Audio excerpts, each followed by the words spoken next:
మన దేశ ఘనమైన వారసత్వంను గుర్తుచేసే విశిష్ట చారిత్రక ప్రదేశం సాంచి. 2300 సంవత్సరాలకు పూర్వం సుప్రసిద్ధ మౌర్య చక్రవర్తి అశోకుడు నిర్మించిన బౌద్ధ స్తూపం ఇది. Hi friends, welcome to my journey. మన దేశ ప్రాచీన సాంస్కృతిక వైభవాన్ని తెలియజేసే బౌద్ధ స్తూపాన్ని ఈరోజు మనం సందర్శిద్దాం రండి. ఇది మధ్యప్రదేశ్ రాష్ట్ర రాజధాని భోపాల్ నుండి 46 కిలోమీటర్ల దూరంలో ఉంటుంది. భోపాల్ నుండి బస్సు, రైలు మార్గాల సౌకర్యం కలదు. మధ్యప్రదేశ్లో యునెస్కో వారు 3 ప్రదేశాలను ప్రపంచ వారసత్వ ప్రదేశాలుగా గుర్తించారు. The Khajuraho group of monuments, the Buddhist monuments at Sanchi, the rock shelters of Bhimbetka. ఈ మూడింటిలో ఇప్పుడు మనం సాంచి స్తూపాన్ని సందర్శిద్దాం రండి. భారతదేశంలో ఒక విశిష్ట చారిత్రక కట్టడం ఈ సాంచి స్తూపం. బిఫోర్ కామన్ ఎరా 3వ శతాబ్దంలో సుప్రసిద్ధ మౌర్య చక్రవర్తి అశోకుడు నిర్మించిన బౌద్ధ స్తూపం ఇది. మన దేశంలో అనేక ప్రదేశాలలో బుద్ధుని అస్థికలు, అవశేషాల మీద నిర్మించిన కట్టడాలను స్తూపాలు అంటారు. వాటిలో సాంచి స్తూపం కూడా ఒకటి. అన్నింటిలో ఇది చాలా విశిష్టమైనది.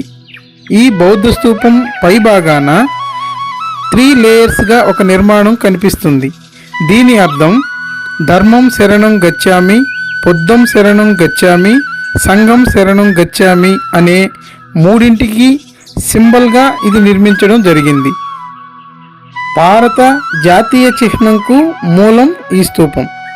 మన దేశ చిహ్నం 4 తలల సింహం గుర్తును ఈ స్తూపంలో ఉన్న అశోక స్తంభం నుండి స్వీకరించారు.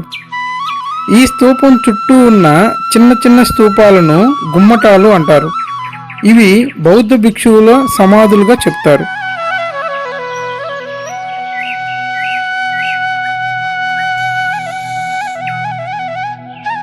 ఈ స్తూపానికి 4 వైపులా తోరణాలను నిర్మించారు. వీటిపై ఉన్న చిత్రాలు బుద్ధుని జాతక కథలు, బుద్ధుని జీవిత విశేషాలు, ఆనాటి సమాజ పరిస్థితులను తెలియజేస్తాయి. ఈ చిత్రాలు మనల్ని బాగా ఆకట్టుకుంటాయి. వీటిలో దక్షిణ తోరణాన్ని శాతవాహన రాజులు నిర్మించారని తెలుస్తుంది. శాతవాహనులు ఆంధ్రదేశాన్ని మొత్తంగా పాలించిన మొదటి రాజవంశం. ఈ 4 తోరణాలు ప్రేమ, శాంతి, విశ్వాసం, సాహసాలకు ప్రాతినిధ్యం వహిస్తున్నాయి. బ్రిటిష్ పరిపాలనా కాలంలో ప్రసిద్ధ పురాతత్వ శాస్త్రవేత్త సర్ జాన్ మార్షల్ ఆధ్వర్యంలో ఇక్కడ తవ్వకాలు జరిపి ప్రాచీన చారిత్రక అవశేషాలను సేకరించి ఈ విశిష్ట కట్టడాన్ని సంరక్షించే బాధ్యత చేపట్టారు. ఈ స్తూపాన్ని 1989లో యునెస్కో ప్రపంచ వారసత్వ ప్రదేశాల జాబితాలో చేర్చడం జరిగింది. భారత ప్రభుత్వం మనం ఉపయోగిస్తున్న 200 రూపాయల నోటుపై ఈ స్తూపాన్ని ముద్రించడం జరిగింది. అవకాశం ఉంటే తప్పకుండా ఒకసారి ఈ స్తూపాన్ని సందర్శించండి. మరొక మంచి ప్రదేశంలో కలుద్దాం. Thank you.